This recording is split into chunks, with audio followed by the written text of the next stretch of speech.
आप जैसा कि देख रहे हैं कि ये जो छात्र हैं, कहीं न कहीं ये आने वाले समय में इस शहर की या इस देश के भविष्य को निर्माण करने में अपनी योगदान को कहीं न कहीं देंगे। हालाँकि मौजूदा स्थिति ये है कि पंचायत भवन है, अच्छा खासी व्यवस्था है, बड़ा प्रांगण भी है, लेकिन बहुत सी मूलभूत सुविधाओं से ये वंचित है। जहाँ पर पानी पीने की व्यवस्था, शौचालय की व्यवस्था, बाउंड्री की व्यवस्था, बहुत सारी व्यवस्थाओं का यहाँ पे नदारतीकरण है। ये सब समस्या इसलिए है क्योंकि इस गांव पे रोस्टर लगा हुआ है सारे कर्मचारियों का, और उसके बावजूद भी यहाँ के कोई भी कर्मचारी यहाँ पर नहीं आ रहे। ना यहाँ पे जो यहाँ के ग्राम सचिव हैं, चाहे यहाँ पंचायत सहायक हैं, या जो भी यहाँ पे नहीं आ रहे हैं। तो जो कि यहाँ के लोगों से समस्याओं को सुना गया, समस्याओं को जाना गया, तो कहीं ना कहीं अपनी तत्परता को दिखाते हुए, देखिए मैं एक पत्रकार हूँ और मैं लोगों की समस्याओं को मैं गहनता से मैं देख रहा हूँ।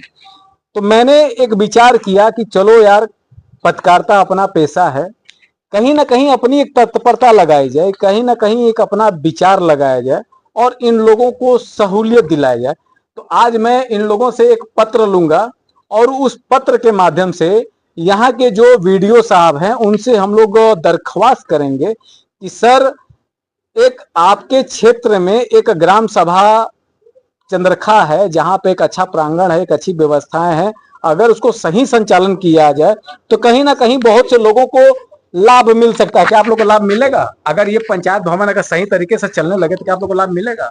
क्यों नहीं मिलेगा? क्या लाभ मिल मिलेगा? सकता है बहुत। क्या चीज का लाभ मिलेगा? बिल्कुल, यहाँ पे शादी विवाह भी हो सकती है, गांव के सब आगे। आपको क्या लाभ मिलेगा? जैसे गांव जैसे आयती निवास के लिए कोई फार्म है, कोई जैसे कोई बार पैसा नहीं आगे कम बजट में अपना बढ़ा सकता है कोई भाई या कोई गरीब। विषय यहाँ पर यह भी है कि सबसे बड़ी मुख्य वाली बात यह है कि जब अगर पंचायत भवन अगर सही तरीके से चले, पंचायत भवन की अगर तत्परता को लोग जाने, क्योंकि अगर कोई संस्था है, अगर वो संस्था सही तरीके से चलती है तब लोगों को मालूम चल पाता है कि उस संस्था का उद्देश्य क्या है।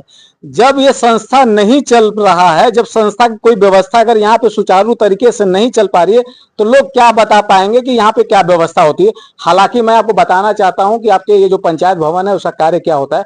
आप पीछे मुड़ के देखेंगे तो कम से कम 27 से 28 से नंबर होंगे, जिसमें आय जाति निवास, विकलांग वृद्धा आवास, कोविड टीकाकरण, यानी जो भी सरकारी फार्म है, सीएससी समझ रहे हैं, तो सीएससी का एक संचालन आपके सचिव भवन में भी होता है, जहां पर क्या होता है कि गांव के लोगों की सहायता के लिए ये सब कार्य किया जाता है।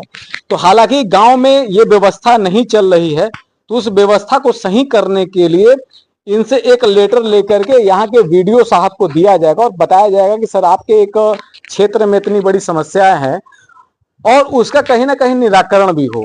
और मैं साथ ही साथ उन तमाम भाइयों से भी मैं आग्रह करूंगा कि जो या तो पत्रकार हैं, या फिर वो अधिवक्ता हैं, या फिर वो सामाजिक आदमी हैं, या कहीं ना कहीं पॉलिटिकल से भी अगर जुड़े होंगे, किसी पार्टी के वो मंडल अध्यक्ष होंगे, मंडल उपाध्यक्ष होंगे, नगर मंत्री होंगे, ग्राम मंत्री होंगे, कृषि होंगे, तो आपका दायित्व तो सिर्फ अपने ही सीमित एरिया तक मत रखिए, कहीं ना कहीं अपने आप दायित्व को बढ़ाइए, कहीं ना कहीं लोगों से जुड़ाव कीजिए, ऐसी ऐसी समस्याओं को खोजिए और कहीं ना कहीं उनके सहायता के लिए एक ऐसी व्यवस्था का निर्माण कीजिए कि उससे लोगों को सहूलियत मिल सके। पंचायत भवन है, पंचायत भवन में सर अनियमितता है, जिसमें सर सचिव जी भी नहीं बैठते, ना ग्राम सहायक बैठते हैं।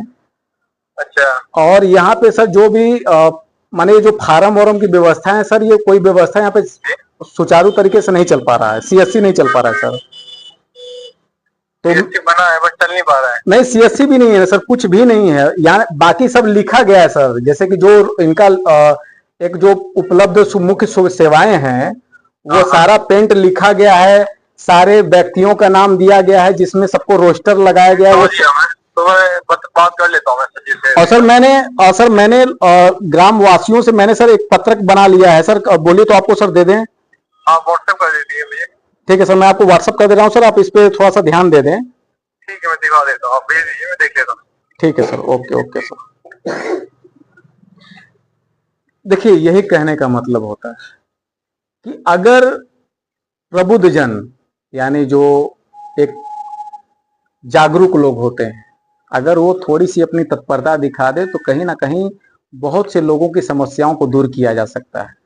और हम आपसे भी यही निवेदन करेंगे कि अगर आपके गांव समाज या कहीं पर भी अगर ऐसी दुर्व्यवस्था चल रही है जहां पर किसी भी प्रकार का सरकारी सुविधा का लाभ अगर नहीं मिल पा रहा है, तो आपको चिंता करने की कोई जरूरत नहीं है। आप अपना एक समूह बनाएं गांव में, बनाने के बाद आप समस्या को रखें। नहीं कोई सुन रहा है तो हिमांशु तिवारी आपके लिए खड़े हैं। आप हमारा नंबर नोट कर सकते हैं 9451980001, 9451980001। इस नंबर से आप हमसे संपर्क कर सकते हैं। हम आपकी समस्याओं को सरकार तक पहुंचाने का प्रयास करेंगे, कहीं ना कहीं सहूलियत दिलाने का प्रयास करेंगे और बाकी उस नियमितता को सही तरीके से सुचारू करके चलाया जाए तो आपका संगठित होकर के रहना बहुत जरूरी है। अब आगे ये देखना है कि इस गांव की व्यवस्था क्या सही हो पाती है कि फिर ठंडे बस्ते में इसको डाल के छोड़ दिया जाता है। बने रहिए आप हिमांशु तिवारी के साथ।